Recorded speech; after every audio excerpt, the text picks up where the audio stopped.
Achieve. Graph बढ़ रहा है और हमारी क्लैरिटी भी आ रही है।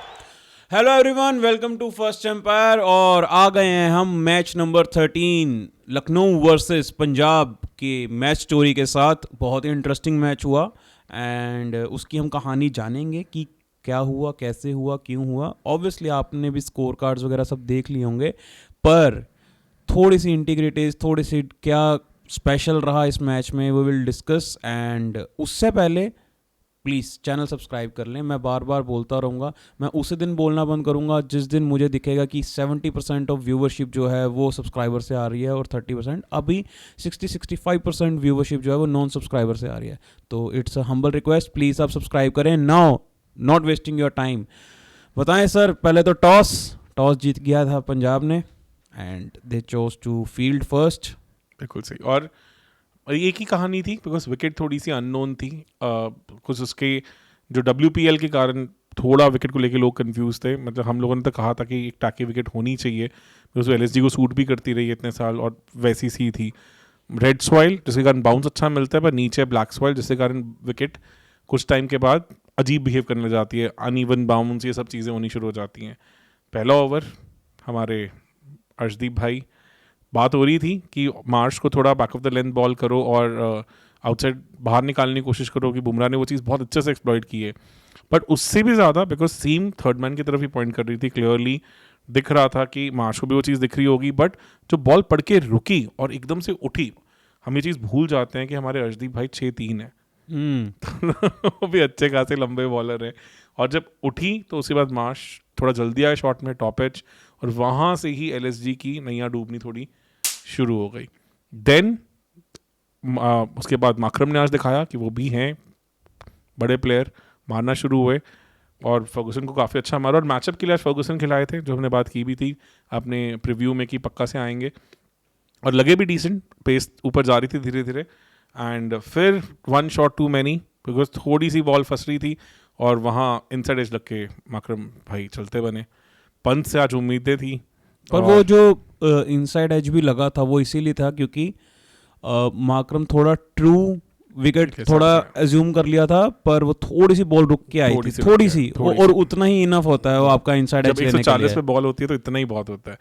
एंड फिर पंत भाई आए तो लगा कि यार अब स्पिनर लग गया तो उसको तो बहुत मारेंगे। मैक्सवेल अच्छा मैचअप, फिर से श्रेयस अय्यर की very intelligent captaincy, because off spinner against 2 left handers works well, even though हमें पता है कि जो हमारे पूरन भाई साहब है वो स्पिनर्स को देखते पागल हो जाते हैं, बट यहाँ पे it was a good move. And Pant I think low percentage shot जो वो स्वीप करने की कोशिश करते हैं, स्कूप स्वीप करने की, और वहाँ ऑलरेडी फील्डर थे हमारे चहल भाई, उन्होंने कैच करा। पावर प्ले में एक बार लगा कि ये टीम बैठ जाएगी बिकॉज बहुत टॉप हैवी टीम है। उसके बाद आयुष बदोनी ने मैच्योरिटी दिखाई, आराम आराम से इनिंग को एब्जॉर्ब किया, एंड फिर धीरे धीरे पूरन भाई खुलने लगे।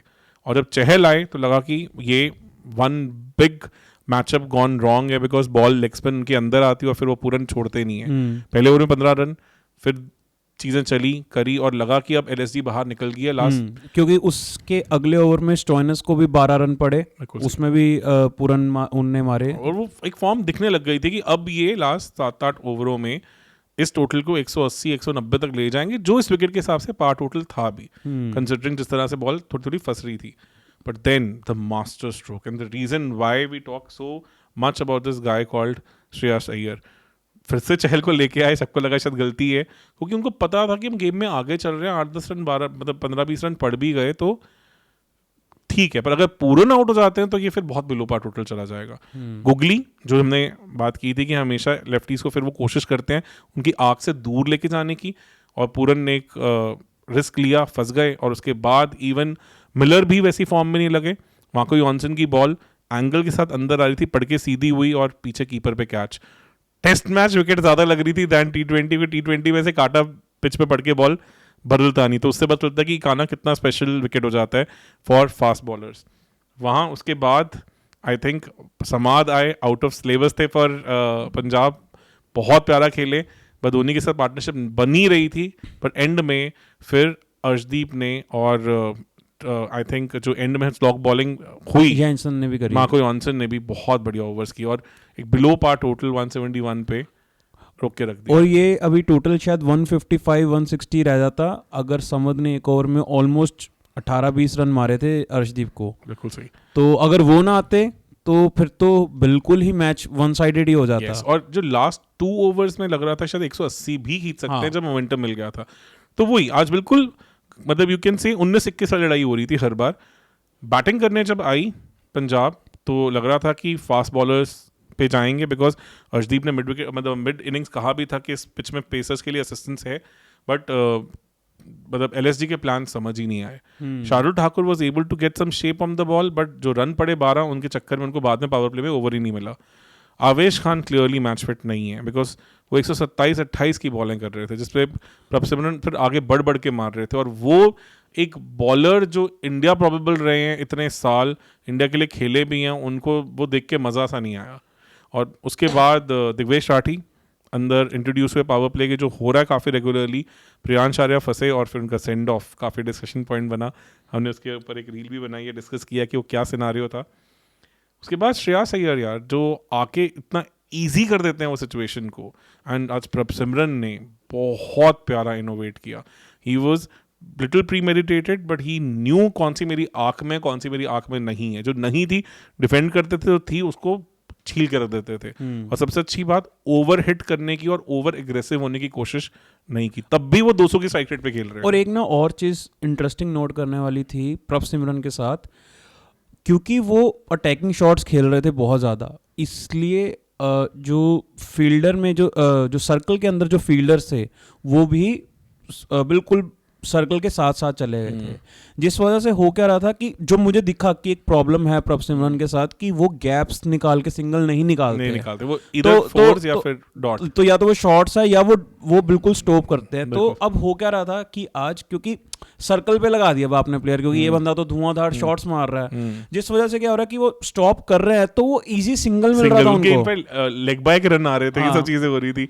और जो उन्होंने आज आई थिंक पर यहाँ से ये भी पता चलता है कि कितनी डिफेंसिव कैप्टनसी भी थी आज, तो नो डाउट आपने प्रभसिमरन को फोर्स नहीं करा कि वो हर बॉल पे ही शॉट मारे। सबसे इंपॉर्टेंट बात ये है ना, डिफेंसिव कैप्टनसी का मतलब यहीं से दिख जाता है कि आप एम सिद्धार्थ को लेके आए पावर प्ले के बाद, वो भी जबकि प्रिंस यादव आपके इस टूर्नामेंट के सबसे बेस्ट फास्ट बॉलर रहे हैं आफ्टर शार्दुल ठाकुर। उनसे तो बॉल ही नहीं करा, उनको लेके ही नहीं आया, उनको आपने टीम में रखा ही नहीं आज। और जबकि अर्शदीप ने मिड मैच एनालिसिस में बोला भी था कि भाई कि this pitch is really good for fast bowlers यहाँ पे, और उसके बाद इतनी ज्यादा डिफेंसिव या इतनी अजीबोगरीब कैप्टनसी थी, समझ नहीं आया। और एम सिद्धार्थ को तो ऐसे छीला दोनों बैटर्स ने जैसे कि वो है ही नहीं। और प्लस उनकी स्टॉक बॉल है, आर्म बॉल जो अंदर आती है, और आफ्टर पावर प्ले उतनी इफेक्टिव नहीं, और तो राइटी से अगेंस्ट तो वैसे भी इफेक्टिव नहीं है। तो उसके बाद इवन बिश्नोई भी पेले गए, और उनको जो पीछे का चौका मारा था प्रभसिमरन में, अमेजिंग शॉट। फिर हमने one of the catch of the tournament देखा, बहुत ब्रिलियंट रिले कैच जिसमें बदोनी और बिश्नोई दोनों इन्वॉल्व थे और दोनों का इक्वल कंट्रीब्यूशन था। दिग्वेश ने ली वो विकेट, बिल्कुल सही। और उसके बाद फिर निहाल वडेरा आए, सब जो इम्पैक्ट सब, और उन्होंने खेला एज एफ की he should be in the playing 11। 25 ball 40 plus 43 का स्कोर, और फिर अपने कैप्टन को भी मौका दिया कि वो अपनी 50 कर सकें, और 16.1 ओवर में आराम से पंजाब जीत गई। रन रेट में भी ऊपर, टॉप ऑफ द टेबल्स के बिल्कुल आसपास पहुंच गए हैं, और जिस तरह से चल रहे हैं दिख ही नहीं रहा कि इनकी गेम में कहीं कोई फ्लॉ है।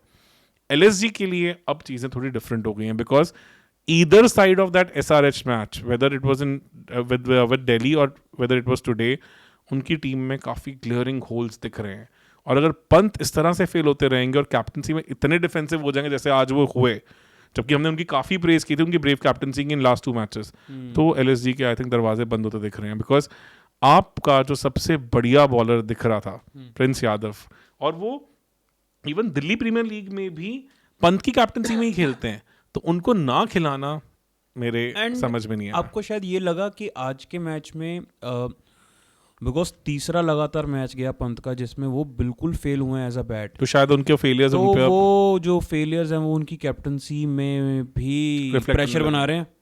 ये आज दिखा, क्योंकि पहले 2 मैचेस में कैप्टनसी बहुत अलग थी। जहां वो पहले मैच में और इवन सेकंड मैच में तो खास करके जितनी अटैकिंग माइंडसेट के साथ गए थे, आज उतने डिफेंसिव लगा। और आज देखो ना, आपको जब विकेट्स चाहिए तो स्लिप्स नहीं थी। Even Shreyas Iyer was playing little small shots towards third man and all, उनको डर ही नहीं था कि कोई आउट होने का डर कहीं पे भी कुछ है। तो ये चीज़ें मिस की हैं पंत ने।